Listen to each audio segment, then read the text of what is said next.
Bom dia, pessoal, eu sou o Alonso e aqui eu estou com dois convidados bem especiais para explicar um pouco mais para a gente como é que funciona a aerodinâmica, como é que funciona mais ou menos o funcionamento de um avião no voo.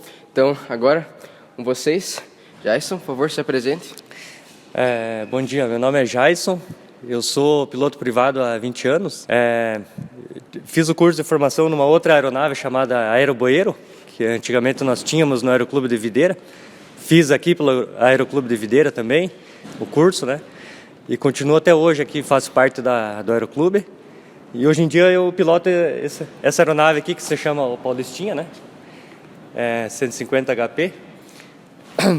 E fiz o curso de piloto comercial, parte teórica também, mas não concluí, por outros motivos. E tem ao meu lado aqui meu amigo Mânica, que é o nosso instrutor de voo do Aeroclube. Por favor, se apresente. Meu nome é Davis Mânica, sou instrutor hoje de voo do Aeroclube de Videira, né? O Aeroclube de Videira forma pilotos aí há anos já, né? Diversos pilotos aí que iniciam no piloto privado e depois seguem uma sequência que pode ir para a linha aérea, aviação agrícola, aviação executiva, né? Então eu me formei aqui no Aeroclube de Videira em 2012, 2013 e depois saí para fora voar e agora retornei como instrutor de voo, né?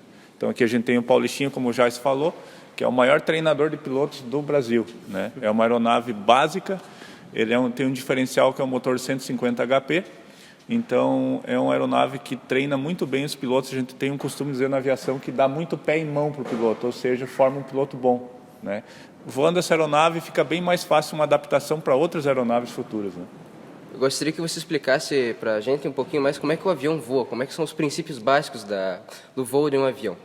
Então, isso é normal, muita gente, dúvida de muitas pessoas, olha lá aquele avião com 200 toneladas, como que voa, né? O pessoal se concentra só na turbina, só na força do motor do avião e, claro, isso aí é o que faz dar tração na aeronave. Mas o segredo de toda aeronave está na diferença de curvatura da parte de cima da asa com a parte de baixo, entendeu? É isso que faz o menor avião e o maior avião que existe no mundo voar. Como que é? A parte de baixo ela é mais reta e a parte de cima uma curvatura maior. O que acontece? O ar, quando entra em atrito com essa asa, a parte de cima ele vai se deslocar com uma velocidade bem maior para chegar no mesmo tempo que o de baixo lá no fundo, lá no bordo de fuga, a gente chama da asa. Com esse aumento da velocidade em cima, por causa da curvatura da asa, que é uma curvatura maior em cima, diminui a pressão da atmosfera, ou seja, do ar em cima da asa. E esse ar que passou de forma mais reta embaixo e com uma velocidade também, aumenta a pressão embaixo. Então esse diferencial, através da curvatura da asa, da parte do bordo de ataque aqui da parte de cima da asa com a parte de baixo, faz o avião se sustentar e subir, entendeu? Sim. Então esse é o princípio básico.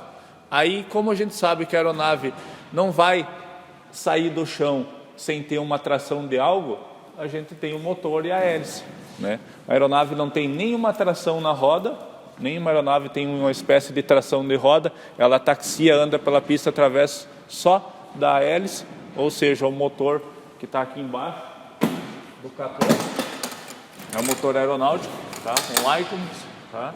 Esse motor, ele dá tração na hélice, tá? Esse motor na 150 HP, dá tração na hélice que faz um deslocamento da aeronave para frente.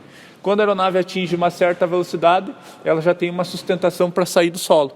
Então ela vai começar o seu voo. Todo avião tem uma velocidade então de subida? Tem. Toda aeronave tem um manual de voo e tem uma velocidade de subida, uma velocidade de cruzeiro e uma velocidade de planeio, tá? Esse Paulistinha aqui, 150 HP, com segurança é 70 milhas por hora. Tá? Então 70 milhas por hora é a subida dele e o planeio dele é 70 milhas por hora. Menos que isso ele se torna uma velocidade insegura e a aeronave pode, a gente chama na aviação, estolar, ou seja, perder sua sustentação e ela cair, entendeu? Então a gente tem um limite de velocidade para trabalhar, tá? Todas as aeronaves, depende maior ou menor, se ela perder o motor ou falhar o motor, ela tem uma velocidade de planeio, então ela não vai cair de uma hora para outra, ela só vai chegar no solo com uma velocidade X, dependendo da aeronave, para fazer o seu pouso de emergência.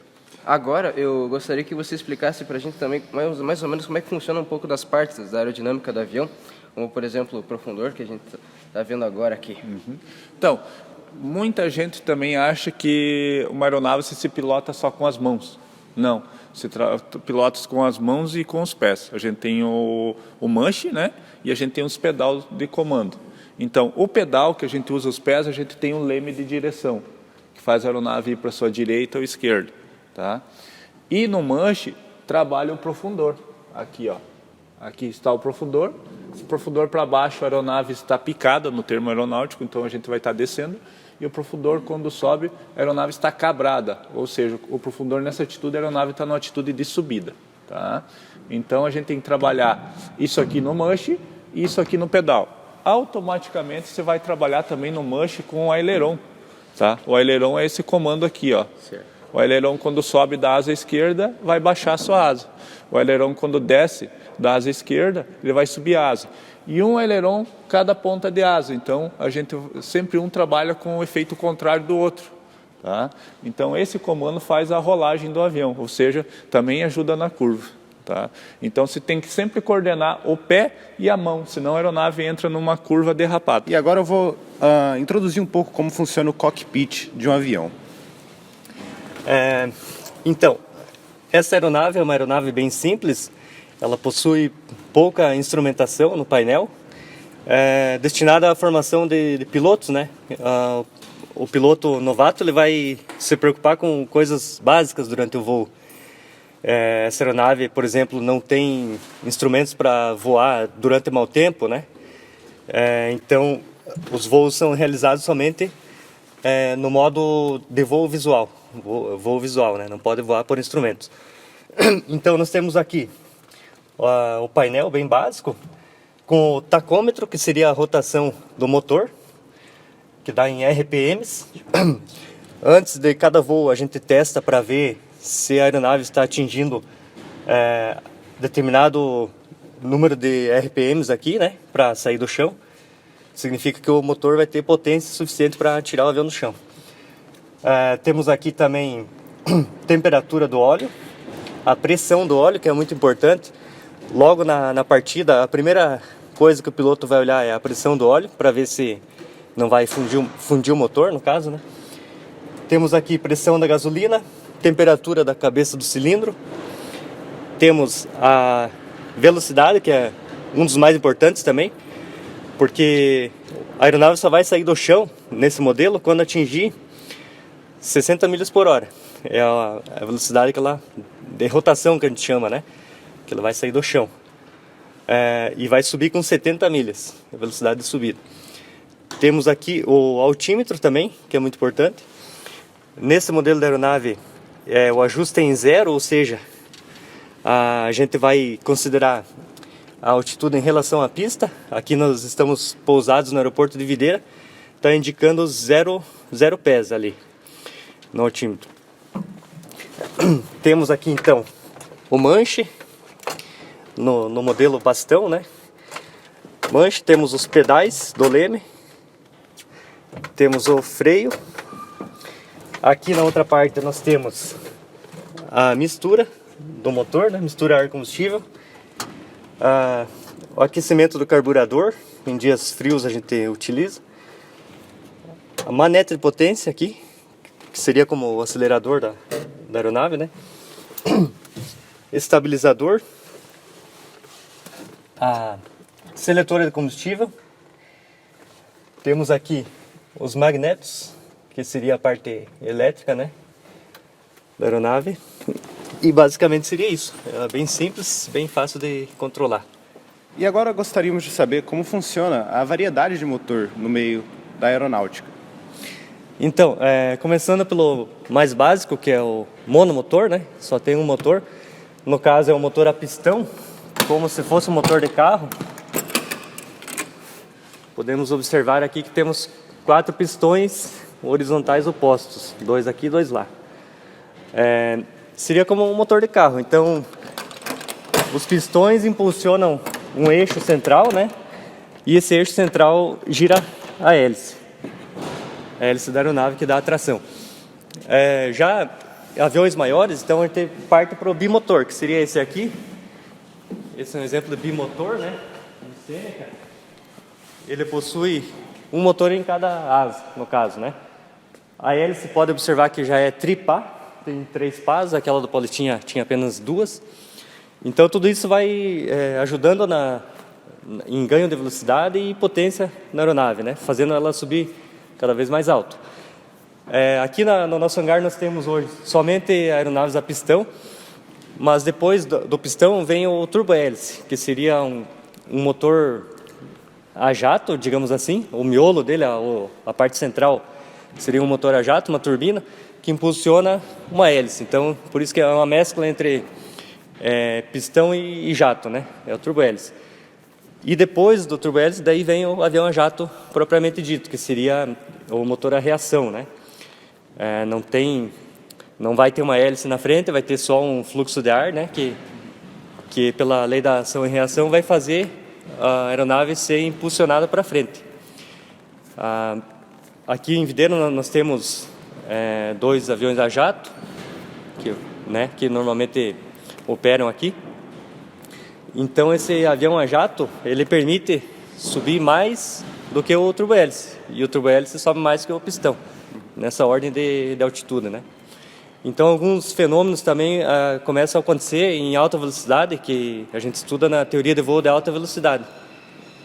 Que quando você voa em baixa velocidade acontecem tais fenômenos, já em alta velocidade acontecem outros fenômenos que devem ser estudados pelo piloto durante sua formação, para evitar problemas lá em cima, né? Por exemplo, a onda de choque, formação de onda de choque é um deles, né? Então, agora a gente está com o diretor do Aeroclube, por favor, se apresente. Bom dia, pessoal. Bom dia a todos.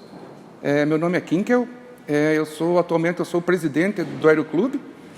Tá? Eu sou piloto comercial, instrutor de voo, piloto multimotor e piloto por instrumentos.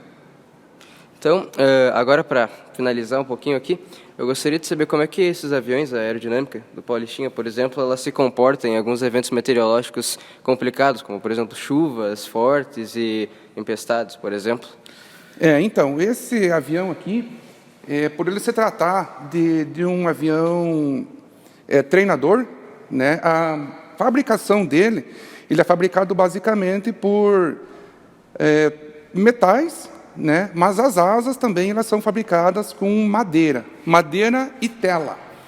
Então ele é um avião que ele não é recomendado voar assim em tempo de chuva, né? Ele não é recomendado molhar ele demasiadamente devido aos materiais, né?